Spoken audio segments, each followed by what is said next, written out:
Let me begin with Shehzad Poonawalla, the national spokesperson of the Bharatiya Janata Party.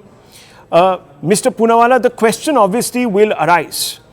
Is your crackdown intended to punish free speech in this country? And remember, viewers, we are also joined by Abhijit Iyer Mitra, who has also been prosecuted in the past for speaking his mind about issues in the public domain. So he's no stranger to facing the brunt end of the law on this particular issue, and we'll of course catch up with him. But Shehzad Poonawalla, answer that question because the opposition wants to know, so to speak.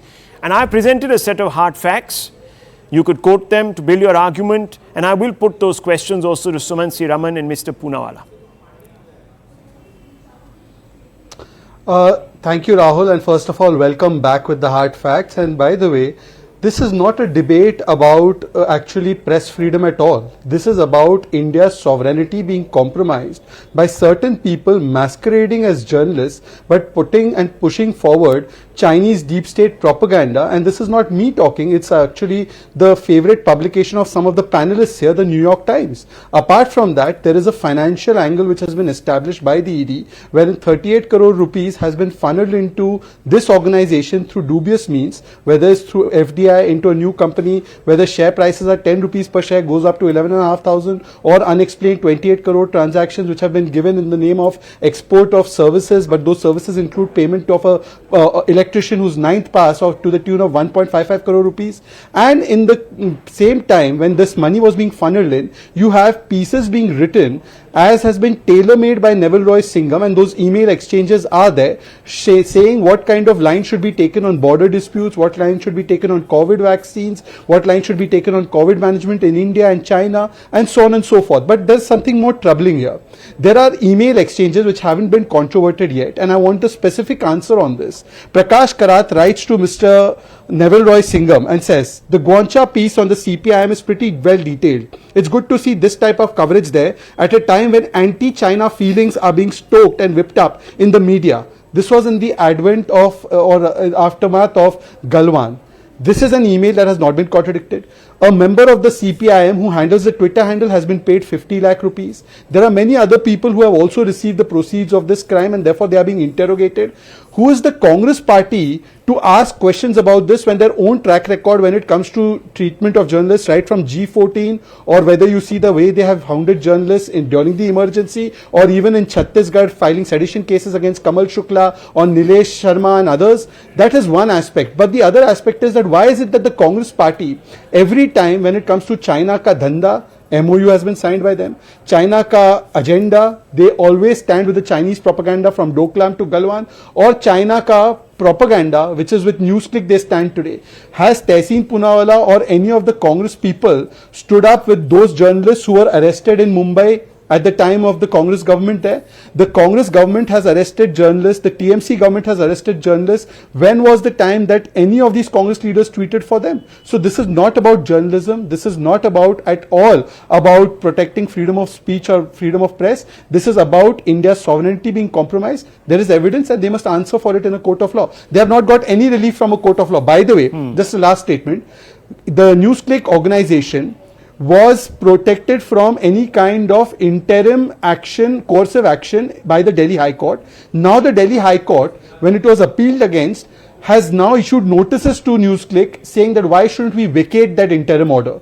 So in a sense, even the Delhi High Court is reconsidering removing the interim protection granted to Newsclick.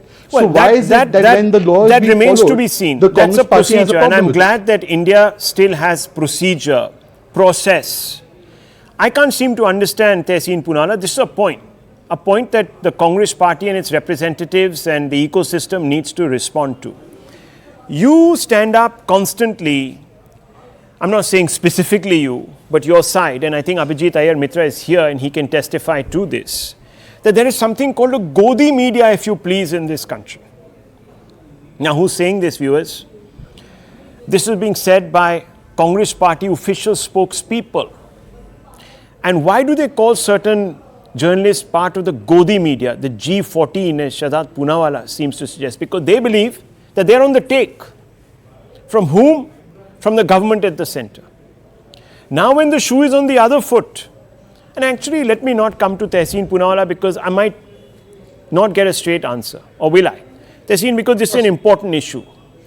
You know, journalism is fundamental to a democracy, and if you go around discrediting people, or if there are black sheep within this profession, then they must answer.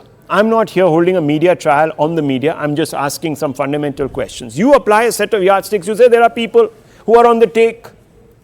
And when another bunch of people who seem to be sympathetic more to your cause are found not exposed by India as yet, by the New York Times, the newspaper that the ecosystem swears by, then it's a witch hunt if the government goes out there and files cases. How do you explain this?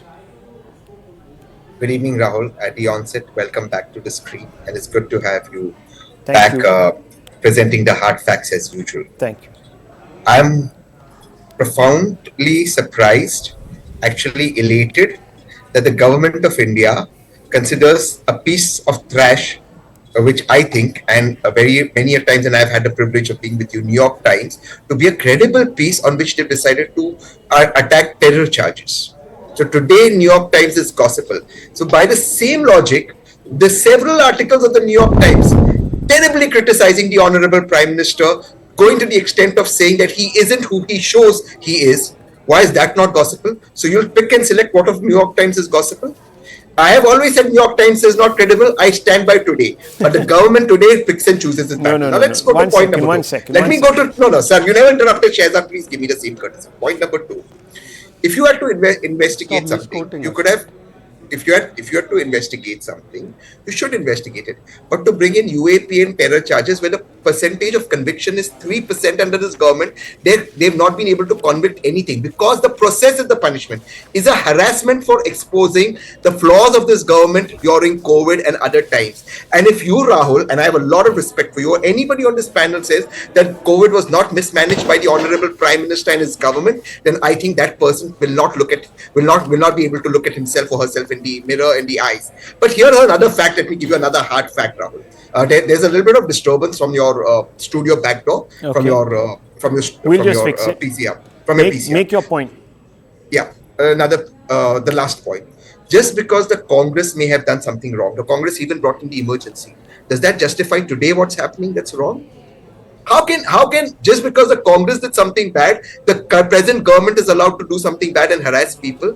The government has no evidence except some emails which the BJP spokesperson seems to be suggesting. Why hasn't it been put out? As I said, we should not sit in judgment of the evidence. We are not a court. But you are innocent until proven guilty. We are not guilty until proven innocent. Yeah, so that's right. So only charges have been slapped. I don't think anyone has been arrested so far. I wanted to make one point. I actually lost a point because I forgot with the background. Okay, go ahead. Make your just point. 1 point. Yeah, I actually forgot because of the background noise. Thank you for that, the PCR noise.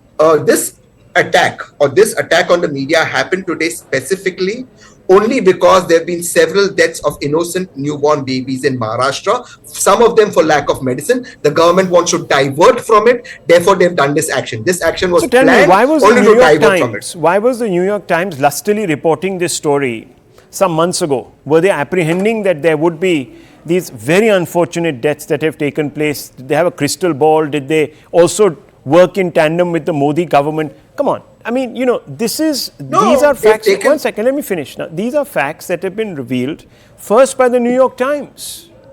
Correct. And today it's these possible. Emails that